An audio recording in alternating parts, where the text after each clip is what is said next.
know I've done quite a few videos this week, but don't worry, after this one you'll get a break till Sunday. That being said, the CW has now ended its Superheroes 2016 to 2017 season, and to be honest, it ended it quite spectacularly. So, the three finales. Supergirl had of course Kara Danvers battling Queen Rhea for the fate of planet Earth, to see whether it would fall to the Daxamites or whether Kara would defeat her and get him to leave.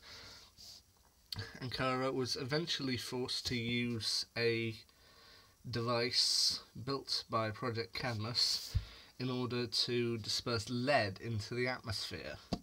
And since lead is deadly to Daxamites, it caused Queen Rhea to die and Mon-El to be kind of severely weakened. So Kara had to, fortunately, put him in a pod and send him away from planet Earth for her own safety, for his own safety, which was very sad for her.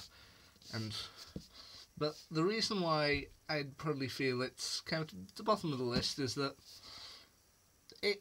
Season 2 ended the way that pretty much Season 2 began. I mean, Cat Grant is back at Catco. Kara still has her reporting job. The only real difference now is that Mon-El is unfortunately gone. I mean, he might come back in Season 3. We'll have to wait and see. Then, The Flash. This one pulled out several surprises, and they were quite good ones. For a start, Iris West does not die. Yep. She was, in fact, a hologram held by HR. So he, using a holographic projector, switched places with Iris so that she would live and he would unfortunately die, which was quite sad. I mean, Tom Cavanagh is an essential part of the show, so naturally he'll show up some form or another throughout the rest of the series. And of course, the team had to band together to defeat Savitar, along with the help of Gypsy and Jay Garrick. And even Caitlin managed to overcome her killer frost nature and even join the battle slightly against Savitar. And Iris killing Savitar, just shooting the future Barry Allen dead. Quite intense stuff. But they survived, and it seemed like Barry and Iris would get married. Yeah.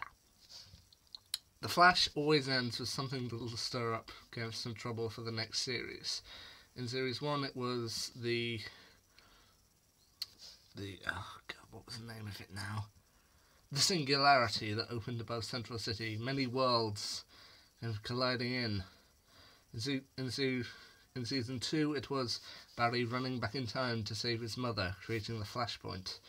This time it was as a result of them taking Jay Garrick out of the Speed Force prison. The Speed Force kind of began to collapse and began to pierce through to planet Earth. And so, as punishment for creating Flashpoint, Barry Allen had to sacrifice himself and go into the Speed Force along with the ghost of his mother in order to stabilise the Speed Force and save Central City, leaving Iris in tears. I have been wrong about the Flash before. I mean, for example, as you might remember, I did a video a while ago on how they could have done Flashpoint. Yeah, none of those things happened. Well, at least none that I remember. But, yeah, the way I saw that they could have done things for Series 4 is that Barry will probably come back at some point, but you know what, if you left it to Wally, and Wally could actually go and actually become the proper Flash now, not just Kid Flash. You could do the serious stuff, the big leagues. I mean, in the comics, Wally did become the Flash. He became the next person to hold the Flash mantle, the third one. But we'll have to wait and see. And finally, the big one, Arrow. This one was probably the most surprising and the most shocking.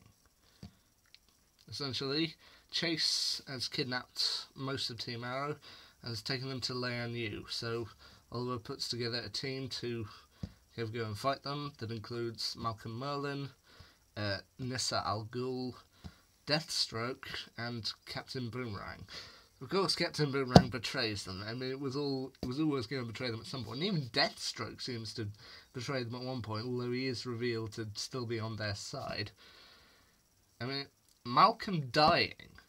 That's the first one. I mean, I know he was presumed dead in Season 1, but this time it really looked like he was killed. I mean, Thea tread on a landmine, he shoved her off and took her place, and seemingly it blew up and he took himself and Digger Harkness with him. I mean, John Barrowman's Malcolm Murray has always been a staple of the show, so killing him off, it's quite a turn. But the biggest turn came at the end. Oliver fighting Adrian Chase, demanding to know where his son is. Eventually he does manage to get his son back, but then Adrian shoots himself, and as a result sets off explosions that he placed all over Lian Yu, seemingly killing the rest of Team Arrow, including some of the staples, including Diggle, Felicity, Thea, Curtis, Quentin, Dinah, Renee. The whole lot of them just gone up in flames. I'll have to wait until later this year to find out if any of members of Team Arrow survived, or whether they're all going to be in flashbacks, whether they're back proper in Star City, whether only some of them survived, or whether Oliver is going to have to start from scratch with a brand new Team Arrow. I mean, now his son William knows he's the Green Arrow, so how will that relationship be affected?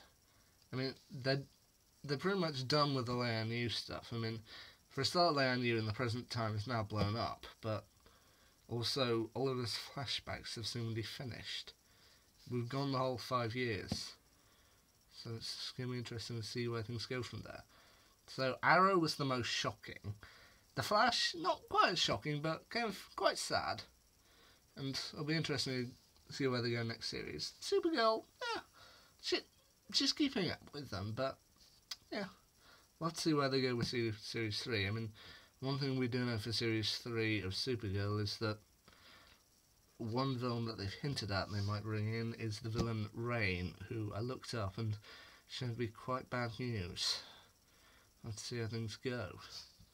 So, the CW finales, well, the rest of them, I already did Legends of Tomorrow. CW finales for 2016 to 2017. We'll have to see what the 2017-2018 season brings us. See ya.